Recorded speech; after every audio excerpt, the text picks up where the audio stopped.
वो इंटरवल देते हैं जो रूट ब्रैकेट किए हुए हों। ठीक है, वो इंटरवल देते हैं जिससे हमने बाइसेक्शन मेथड देखा था, इस चीज को इंश्योर किया कि वो इंटरवल दें जिसके अंदर रूट मौजूद हो। इसमें भी फिर हम वही मेथड वही सीक्वेंस यूज करेंगे, सारा एल्गोरिथम वही है, लेकिन हम बस एक बात की श्योरिटी लेंगे कि जो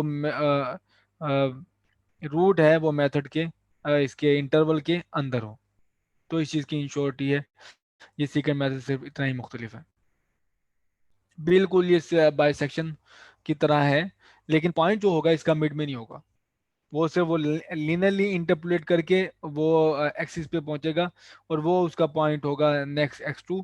लेकिन बाइसेक्शन मेथड में आपने देखा था कि वो हमारे पास x2 जो होता है वो मिड पॉइंट होता है, x3 हमारे पास मिड पॉइंट होता है। लेकिन इसके केस में मिड पॉइंट नहीं होगा, लेकिन होगा उन दोनों इंटरवल्स के साथ ही, दरम्यान में ही हमारे पास कहीं होगा। तो एल्गोरिथम हमारे पास कुछ इस तरह से है। To determine a root f of x is equal to zero, given two values of f of x naught x1 that bracket a root f of x naught multiplied by f x1 less than equal to less than to 1।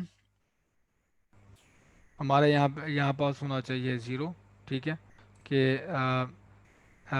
दोनों opposite हों। ठीक है, वो bracket किए हुए root को जिस तरह हमने वहाँ पहले इंश्योर किया था, बिल्कुल उसी तरह यहाँ पे हमने इंश्योर किया है कि वो रूट को ब्रैकेट को determine a root f x is equal to zero given two values of x naught x1 that bracket a root f of x naught multiply by f x1 less than zero. तो इसका मतलब है इन दोनों में से एक की value opposite होगी दूसरे के, एक पॉजिटिव होगा और दूसरा नेगेटिव होगा, तभी ये लेस देन जीरो आंसर देंगे हमें।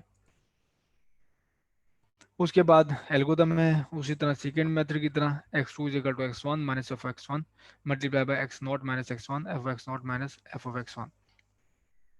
तो बिल्कुल ये सेकेंड मेथड से हमने ड्राइव की थी। अगर आपको याद नहीं है तो आप ये प्रीवियस लेक्चर्स को देख सकते हैं, उसमें हमने लास्ट में ये सेकेंड मेथड की इक्वेशन को बाकायदा ड्राइव किया था बाय यूजिंग लीनियर इंटरपोलेशन। तो हमने अब सिलेक्ट करना है वो रीजन जिसमें जो हमने रखना है और जो डिस्कस करना है, कि अगर हमारे पास F X two multiply F x not less than हमारे पास ज़ीरो है। ठीक है, लेस देन,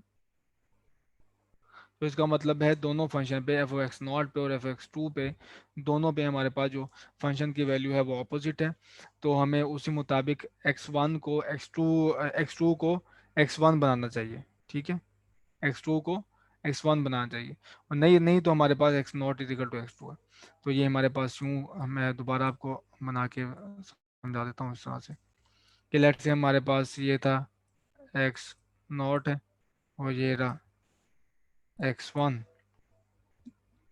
तो लिनरली आप इंटरपोलेट करते हैं और लिनरल इंटरपोलेशन से हमारे पास जो ब्रैकेट आती है वो ये है, ये आता है एक्स टू। तो ये मेथड ये कह रहा है कि हमने एक्स टू पे वैल्यू लेनी, एक्स टू और एक्स वन पे वैल्यू को मल्टीप्लाई करना है।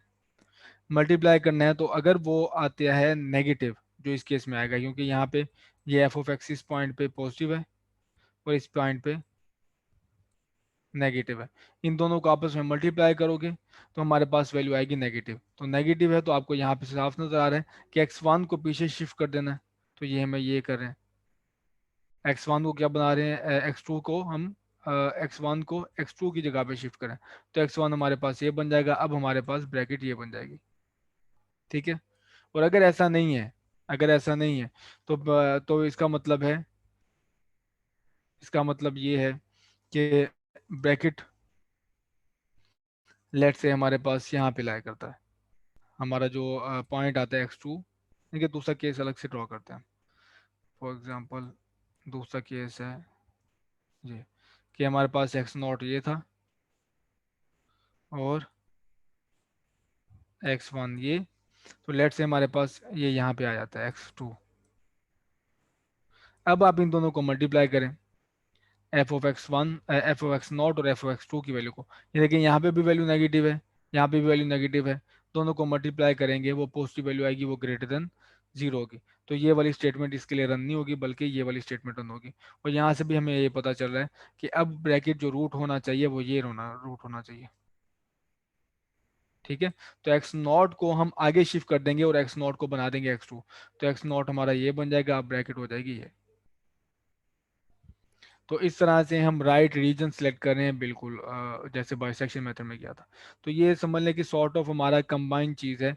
एक आप देख लें उसमें इक्वेशन जो है हम x2 की फाइंड कर x2 पॉइंट फाइंड करने हैं बाय यूजिंग सेकंड मेथड, और फिर रीजन सेलेक्ट करते हैं बाय यूजिंग बाइसेक्शन मेथड। तो ये दोनों की कंबाइन मेथड है हमारे पास।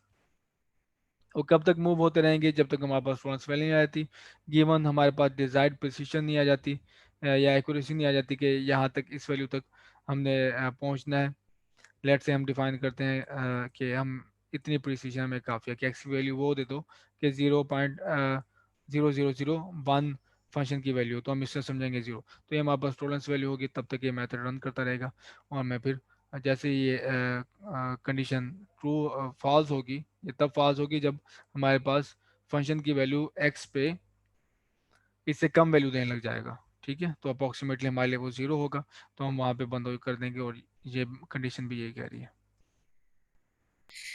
सर आपने कहा है ना कि वो मिड में नहीं आनी चाहिए। हाँ, तो मैंने ड्रॉ कर दिया ना, वो आपको मिड में लग रही है, मुझे मिड में नहीं लग रही थी। तो एग्जैक्टली वो वैल्यू से थोड़ी ड्रॉ की है, वो तो यूं आएगी। ये देखो, ये एक्स नॉट और ये था एक्स वन।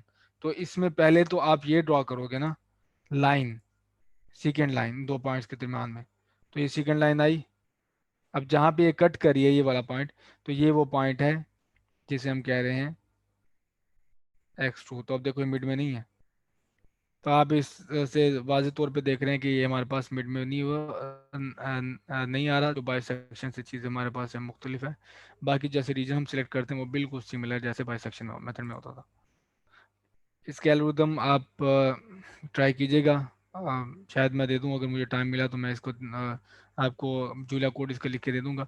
अदरवाइज बहुत ही स्ट्रेट फॉरवर्ड है। अगेन आपने वाइल लूप लिखनी है, और हमारे पास तीन स्टेटमेंट्स होंगे। आपने फंक्शन पहले से डिफाइन कर लोगे जिसका रूट फाइंड करने हैं।